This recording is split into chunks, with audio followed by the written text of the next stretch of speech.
Hello anime lovers, आप सभी का स्वागत है हमारे चैनल पे जिसका नाम है एनिमे एक्सप्लेन। मैं लेके आ गया हूँ आपके लिए एक नया एपिसोड। तो चलिए दोस्तों शुरू करते हैं बिना किसी बकचोदी के।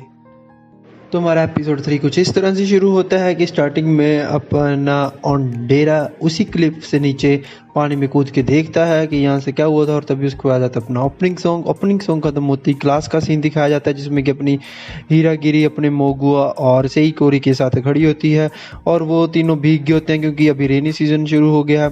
और उसके बाद अपनी हीरागिरी सोचती है कि मैंने 2 को ऑलरेडी मार चुकी हूँ और उसके बाद अभी मेरे को प्रिकॉशंस लेनी शुरू करनी पड़ेगी ताकि इनको ये शक ना हो कि इनके बीच में कोई किलर भी है। और उसके बाद अपना मोगुआ बोलता है कि पता नहीं अपना नानोआ नाकाजिमा कहाँ पे चला गया है, और आज तो अपना वो टाइम ट्रैवलर वाला लड़का भी नहीं आया। और दूसरी तरफ अपना सेइकोरी बोलता है कि अपना ओंडेरा भी आज एब्सेंट है। और उसके बाद अपना सेइकोरी अपनी हीरागिरी से पूछता है कि तुम मेरे को बताओ कि आज मेरा माइंड क्या सोच रहा है। और उसके बाद हीरागिरी बोलती है कि अच्छा, तो तुम और तुम्हारी गर्लफ्रेंड दोनों एक साथ आज आए हो और तुम मेरी बजाय अपनी गर्लफ्रेंड पे थोड़ा सा ध्यान दो। और उसके बाद ये सुन के सेइकोरी थोड़ा सा हैरान हो जाता है कि इसको कैसे पता चला कि वो लड़की मेरी गर्लफ्रेंड है।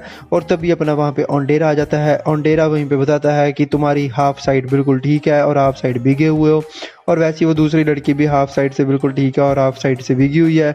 तो यहीं से पता लगता है कि तुम दोनों आज इकट्ठे एक ही अम्ब्रेला के अंडर आए हो, जिससे कि ये थ्योरी बन सकती है कि तुम दोनों एक दूसरे के साथ रिलेशनशिप में हो। और उसके बाद अपनी हीरागिरी अपने क्योया ओंडेरा से पूछते हैं कि क्या तुम मेरे साथ लंच करोगे। वहीं पे अपना क्योया बोल देता है कि मेरे को आज भूख नहीं है। उसके बाद अगले सीन में दिखाया जाता है कि अपना क्योया ओंडेरा एक वेंडिंग मशीन से एक दूध का कैन निकालता है और उसके बाद वो लेके जाता है। उसके पीछे पीछे अपनी हीरागिरी भी उसका पीछा करती है और अपना उसके बाद क्योया ओंडेरा एक स्टोर रूम टाइप्स में क्लोजेट से उसके अंदर चला जाता है और वहाँ पे उससे वो बाहर आता है। फिर हीरागिरी उसके अंदर जाती है और वो देखती है कि वो जो दूध का कैन है वो एक कटोरी में गर्म करके रखा हुआ है। और वहीं पे वहाँ पे वो बिल्ली आती है उसका पीने के लिए, और वहीं पे अपनी हीरागिरी बोलती है कि ये बंदा इतना भी बुरा नहीं है, मतलब जितना ये खुद को शो करता है कि अकड़ू है, कि उसके नीचे और भी बड़ा कुछ है उसके दिल के अंदर। और उसके बाद अपना क्योया ओंडेरा उसको बोलता है अगले सीन में कि क्या तुम मेरी फ्रेंड बनोगी। और उसके बाद अपनी हीरागिरी बोलती है फ्रेंड। और उसके बाद अपना क्योया ओंडेरा उसको अपने रूम के अंदर लेके आ जाता है और उसको बोलता है कि चलो तुम अंदर चलो, मेरे को तुमसे कुछ बात करनी है। और उसके बाद अपनी हीरागिरी सोचती है कि ठीक है, मैं इसके साथ चलती हूँ इसके रूम में, मेरे को इसके रूम को देख के इसकी पर्सनैलिटी के बारे में पता लगेगा कि ये कैसा है। बट जैसे ही वो अंदर एंटर करती है उसका पूरा रूम के अंदर कबाड़ा ही कबाड़ा, उसके रूम के अंदर इतनी सारी बुक्स होती हैं। और उसके बाद अपना क्योया ओंडेरा उसको एक रिमोट पकड़ा देता है और बोलता है कि चलो मेरे साथ गेम खेलो। और उसके बाद वो बोलती है कि गेम मेरे को मतलब जेम्स अच्छी नहीं लगती हैं। क्योया ओंडेरा बोलता है तो क्या हुआ, और वो बोलती है कि ये गेम तो काफ़ी पुरानी है। और क्योया ओंडेरा बोलता है कि मेरे को पुरानी गेम्स काफ़ी अच्छी लगती हैं। उसके बाद वो दोनों गेम खेलने लग जाते हैं। वहीं पे अपनी हीरागिरी से पूछती है कि तुम तो मेरे को अंदर कोई बात करने के लिए लेके आए थे। और उसके बाद अपना क्योया ओंडेरा बोलता है कि तुम मतलब दूसरे स्कूल से ट्रांसफ़र की गई हो और तुम काफ़ी ज़्यादा स्पेशल चाइल्ड हो और तुम लोकप्रिय भी हो चुकी हो बाकी बच्चों के अंदर, और तुम्हारे काफ़ी ज़्यादा फ्रेंड्स भी बन चुके हैं। तो मेरे को बताओ कि फ्रेंड्स कैसे बनाते हैं। और उसके बाद अपनी हीरागिरी बोलती है कि मतलब सभी एक दूसरे का फ्रेंड तभी बनते हैं जब उनमें कोई सिमिलैरिटीज़ हो। और उसके बाद क्योया ओंडेरा बोलता है अच्छा सिमिलैरिटीज़, बट मेरे को तो आज तक यही बताया गया है कि मतलब मैं अनअप्रोचेबल हूँ, कि मतलब मेरी पर्सनालिटी ऐसी है कि कोई मेरे साथ फ्रेंड ही नहीं बनना चाहता। उसके बाद अपनी हीरागिरी बोलती है कि हाँ वो तो है, तुम मतलब थोड़े से एफ बॉय लगते हो। और उसके बाद अपना क्या बोलता है कि एफ बॉय क्या होता है। और उसके बाद हीरागिरी बोलती है कि जो थोड़ा सा लड़कियों के पास आते ही कॉकी हो जाए। और उसके बाद वो उस चीज़ को अपनी डायरी में नोट करता है जिसको देख के अपनी हीरागिरी थोड़ी सी हैरान हो जाती है। और अपना क्योया ओंडेरा बोलता है कि मेरे को क्यूरियोसिटी वाली चीज़ें बहुत ही पसंद है, जैसे कि अभी मेरी क्यूरियोसिटी इसमें है कि अपना नानोआ नाकाजिमा कहाँ गायब हो गया। और उसके बाद अपनी हीरागिरी बोलती है कि उसमें मेरे को भी इंटरेस्ट है कि वो कहाँ गया, उस मतलब ऐसे कैसे गायब हो गया वो। और उसके बाद अपना क्योया ओंडेरा बताते हैं कि यहाँ पे पहले मेरी एक सिस्टर भी आई थी जो कि ऐसे ही मिसिंग हो गई थी मतलब। और उसके बाद ये स्कूल वाले इस चीज़ को लेकर कुछ भी टेंशन भी नहीं लेते हैं कि जो बच्चा नहीं आ रहा है वो क्यों नहीं आ रहा है। और उसके बाद अपनी हीरागिरी बोलती है क्या पता उन्होंने मतलब ऑलरेडी उसके ऊपर कुछ जांच पड़ताल शुरू कर दी हो, जहाँ मतलब वो देख रहे हो कि वो क्यों नहीं आया। बट उसके बाद अपना क्योया ओंडेरा बोलता है कि नहीं वो ऐसा कुछ भी नहीं कर रहे हैं और उनको तो कोई फिक्र नहीं पड़ी है, जबकि हम लोग टैलेंटेड हैं, हम लोग इस देश का नेशनल ट्रेजर हैं। उसके बाद अपना क्योया अंडेरा बोलता है कि मेरे को तो ऐसा भी नहीं लगता कि ये लोग हमें यहाँ पे अच्छे से ट्रेनिंग भी दे रहे हैं। ऐसी ट्रेनिंग से कि तुम्हें क्या लगता है कि हम कभी भी एनिमी ऑफ ह्यूमैनिटी से कभी भी लड़ पाएंगे। और उसके बाद वो एक उसको मांगा दिखाता है जिसमें कि मतलब ह्यूमैनिटी गर्ल की मांगा होती है वो। और उस मांगा को देख के अपनी हीरागिरी बहुत ही ज़्यादा खुश हो जाती है और वो बोलती है कि ये मेरी फेवरेट मांगा है। और वो बोलती है इसमें जो लड़की होती है वो एनिमी ऑफ ह्यूमैनिटी से बड़ी अच्छे तरीके से लड़ती है। और उसके बाद अपना क्या अंडेरा बोलता है कि उसकी डार्क साइड भी तो एक होती है कि जो कि उसके फ्रेंड्स अगर एनिमी ऑफ ह्यूमैनिटी में चेंज होते हैं वो उसको मार देते हैं। और उसके बाद अपनी हीरागिरी बोलती है कि बट मेरे को तब भी ये बहुत ज़्यादा अच्छी मांगा लगती है और मेरी फेवरेट हीरो है। और उसके बाद अपना क्या अंडेरा उसको बोलता है कि चलो ठीक है। और उसके बाद अपनी हीरागिरी उसके रूम से जाने लगती है। उसके बाद क्या अंडेरा उसको नाकाजिमा की टूटी हुई वॉच दिखाता है जिसको देख के कि अपनी हीरागिरी थोड़ी सी डर जाती है कि इसके पास कैसे आ गई ये वॉच। और उसके बाद अपना क्या अंडेरा बोलता है कि तुम्हें इसको देख के कोई घंटी बजी। और उसके बाद अपनी हीरागिरी बोलती है कि तुम कहना क्या चाहते हो। और उसके बाद क्या अंडेरा उसको वही क्लिफ के पास ले जाता है, समुद्र के पास जहाँ पे कि हीरागिरी ने अपने नाकाजिमा को धक्का दिया था। और उसके बाद वो पूछता है हीरागिरी से कि तुम 13th को शाम को क्या कर रही थी। और अपना यहाँ पे क्योया बोलता है कि मतलब 14th को अपना नाकाजिमा गायब हुआ था और इसका मतलब वो 13 की शाम को ही गायब हो चुका था क्योंकि 14th को वो स्कूल नहीं आया था। और उसके बाद बोलता है कि तुम 13 की शाम को मतलब 13th की इवनिंग को क्या कर रही थी। और उसके बाद अपनी हीरागिरी बोलती है कि मैं नाकाजिमा के साथ घूम रही थी और तुम मेरे से ये चीज़ क्यों पूछ रहे हो। और उसके बाद अपना क्या अंडेरा बोलता है कि मतलब 13th की शाम को ही अपना पक्का नाकाजिमा गायब हुआ है क्योंकि मेरे को थोड़ी सी क्यूरियोसिटी है कि मैं मतलब ज़्यादा मेरे फ्रेंड्स नहीं है तो मैं इस आइलैंड को एक्सप्लोर करता रहता हूँ। और एक्सप्लोर करते करते मैं इस क्लिफ पे आया, यहाँ पे मैंने ये टूटी हुई रस्सी देखी। और उसके बाद जब मैंने नीचे आके देखा तो मेरे को वहाँ पे नाकाजिमा की वॉच मिली और नाकाजिमा की वॉच टूटी हुई थी। और उसके बाद वो टाइम 6:10 का टाइम दिखा रही थी जो कि 6:10 का टाइम है वो शाम का ही हो सकता है ना कि सुबह का। और इसको देख के मेरे को ऐसा लगा कि मतलब 6:10 के टाइम तुम क्या कर रही थी वहाँ पे, मतलब तुम तब क्या कर रही थी। और उसके बाद अपनी हीरागिरी बोलती है मेरे को तो कुछ नहीं पता इसके बारे में। हीरागिरी बोलती है कि उसने सुसाइड तो नहीं किया होगा। और उसके बाद अपने अंडेरा बोलता है कि तुम्हें ऐसा क्यों लग रहा है। हीरागिरी बोलती है कि क्योंकि वो हमेशा ही सबको बचाता रहता था जैसे कि उसने मुगवा की फ्लेम से भी हमें बचाया था। और उसके बाद अपना अंडेरा यहाँ पे कुछ ऐसा बोल देता है कि जिसको सुन के अपनी हीरागिरी थोड़ी सी डर जाती है कि अंडेरा बोलता है कि मेरे को लगता है कि शायद उसको किसी ने यहाँ से धक्का दे दिया है, ये सिर्फ मेरी एक थ्योरी है। और उसके बाद अपना क्या अंडेरा बोलता है कि तुम्हें क्या लगता है कि हमें ये स्कूल के ऑफिशियल्स को बता देना चाहिए। और उसके बाद अपनी हीरागिरी बोलती है कि नहीं, इससे पैनिक क्रिएट हो जाएगा। और उसके बाद अपना क्या अंडेरा बोलता है कि हाँ शायद वो हमारा विश्वास भी ना करे, इसीलिए मैं जो पॉपुलर किड्स हैं उनकी हेल्प लेना चाहता हूँ। और उसके बाद अपनी हीरागिरी बोलती है अच्छा तभी तुम मेरे फ्रेंड बनना चाहते थे। और उसके बाद अपने क्या अंडेरा बोलता है कि नहीं ऐसा कुछ भी नहीं है, मैं वैसे भी तुम्हारे साथ फ्रेंडशिप करना चाहता था। तो हीरागिरी यहाँ पे बोलती है अच्छा तो ठीक है, अगर तुम मेरे फ्रेंड हो तो मेरे को ये बताओ कि तुम्हारी पावर क्या है। तो अपना क्या अंडेरा बोलता है कि तुम तो माइंड रीड कर सकती हो, तो तुम माइंड रीड करके क्यों नहीं पता लगा लेती कि मेरी पावर क्या है। और इसको सुन के अपनी हीरागिरी थोड़ी सी और परेशान हो जाते हैं।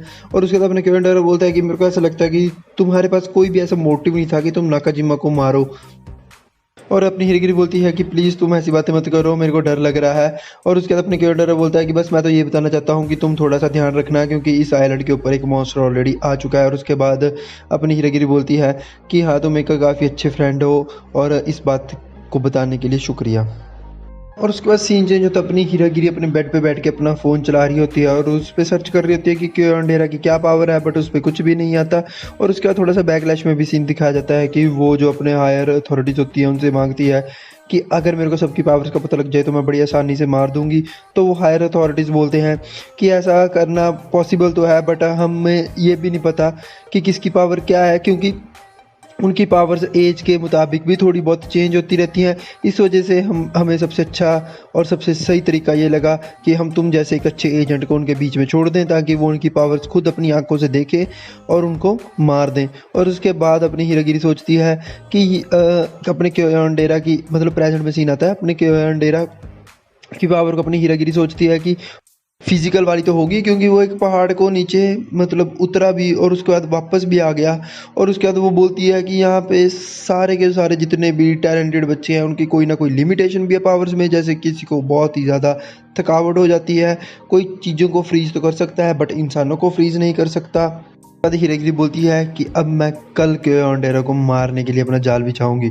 और उसके बाद कल का सीन दिखाया जाता है जिसमें कि अपना क्योया ओंडेरा और अपनी हीरागिरी अपने टीचर को बताते हैं कि जो अपने नाकाजिमा है उसको एनिमी ऑफ ह्यूमैनिटी ने मार दिया है और उसकी आखिरी जो चीज़ थी, जो उसकी वॉच थी, वो ये रही। और उसको सुन के अपना थोड़ा सा टीचर थोड़ा घबरा जाता है, उसको बेचारे को कुछ भी नहीं पता था क्या करना था क्या नहीं। और वो उनको बोलता है कि ठीक है, मैं हायर अप से बात करके बताता हूँ कि हम क्या कर सकते हैं। और उसके बाद अपना क्योया ओंडेरा और हीरागिरी उसके रूम से बाहर आ जाते हैं। और उसके बाद अपने क्योया ओंडेरा बोलता है कि मेरे को ऐसा लगता है कि जो ये यहाँ पे टीचर्स हैं ये हमारी कुछ ज़्यादा हेल्प कर भी नहीं सकते। और अपनी हीरागिरी अलग ही लगी हुई है, वो इसको बस मारना चाहती है। और इसलिए वो बोलती है कि मेरे को नाकाजिमा का तो ठीक है वो मर चुका, बट मेरे को अभी उस बेचारी बिल्ली की परेशानी हो रही है जिसको कि नाकाजिमा रोज़ दूध पिलाता था, कि उसका क्या होगा, कहीं वो भूख के मारे मर ना जाए। और उसके बाद अपना क्योया ओंडेरा बोलने लगता है कि बिल्ली। और उसके बाद अपनी हीरागिरी बोलती है कि ठीक है, मैं रेस्ट रूम में जा रही हूँ, बाय बाय। और उसके बाद अपना क्योया ओंडेरा सोचता है कि यार इस लड़की के ऊपर थोड़ी सी भी टेंशन नहीं है कि नाकाजिमा मर चुका है और ये कुछ अलग ही सोचने लगी हुई है। और उसके बाद फिर से सीन थोड़ा सा चेंज होता है, मतलब स्किप होता है, जिसमें कि क्योया ओंडेरा फिर से वो वेंडिंग मशीन से एक गर्म दूध का कैन निकालता है। अपना क्योया ओंडेरा उसी रेस्ट रूम के अंदर चुपचाप चला जाता है उस बिल्ली को दूध पिलाने। और वो उस टाइम पे सोच रहा होता है कि शायद यहाँ पे एनिमी ऑफ ह्यूमैनिटी से ज़्यादा कोई खतरनाक चीज़ आ चुकी है जो कि मतलब ऐसे बच्चों का मर्डर कर रही है। जैसे कि पहले मेरी सिस्टर मिसिंग होगी, अब नाकाजिमा भी मिसिंग है। और अपनी दूसरी तरफ हीरागिरी उसको छुप के देख रही होती है और वो सोच रही होती है कि जिसको इस मर्डर के बारे में थोड़ा सा भी पता लगता रहेगा उसको मारना सबसे पहली मेरी प्रायोरिटी होगी। क्योंकि अगर किसी को भी पता लग गया कि मतलब एनिमी ऑफ ह्यूमैनिटी इस आइलैंड पे आ चुका है और जब मैं हूँ, तो मतलब मेरे लिए बड़ी ज़्यादा मुश्किल हो जाएगी। और इसीलिए वो क्योया ओंडेरा को मारना चाहती है, क्योंकि वो नहीं चाहती कि वो इसका सच बाहर निकाल दे, जा मतलब उसको थोड़ा सा भी इसके ऊपर शक हो। और वो यहाँ पे ये भी क्लियर कर देती है कि जो कि क्योया ओंडेरा का रूम होता है, जैसे कि आप सब लोगों ने पहले भी देखा था कि बड़ा ही ज़्यादा गंदा होता है, उसका बाथरूम भी खुला होता है, उसके रूम में ऑलरेडी कूड़ा पड़ा होता है इतना। तो यहाँ से अपनी हीरागिरी ये जजमेंट लगाती है कि अपने क्योया ओंडेरा की जो नोज़ की सेंसिटिविटी है वो बिल्कुल भी नहीं है, मतलब वो बंदा स्मेल नहीं कर सकता। और उसके बाद वो क्या करती है कि जो रेस्ट रूम होता है उसका गैस वाल्व ओपन कर देती है। और जिसको देख के कि अपना क्योया ओंडेरा एकदम से जब गैस वाल्व ऑन करता है वैसे ही उसके रेस्ट रूम में ब्लास्ट हो जाता है। और उसके बाद अपनी हीरागिरी उस रेस्ट रूम में जहाँ पे ब्लास्ट हुआ होता है उसके बाद भाग के आई होती है। और वो यहाँ पे सोचती है कि अब मेरे को पता लग जाएगा इसकी पावर क्या है। और तभी वहाँ पे क्योया ओंडेरा वहाँ से रूम से एकदम से जला हुआ बाहर आके गिरता है। और अपनी हीरागिरी बोलती है कि मैं जल्दी से पानी लेके आती हूँ, क्योया तुमको क्या हो गया ये। और तभी क्योया ओंडेरा उसकी एकदम से लेग पकड़ लेता है और अपनी हीरागिरी वहाँ पे गिर जाती है। और अपना क्योया ओंडेरा बोलता है कि तुम यहाँ पे सबसे पहले क्यों आई और तुम्हें कैसे पता लगा कि मैं ही हूँ जो कि इस रेस्ट रूम के अंदर मतलब जला हूँ या इस अटैक के अंदर आया हूँ।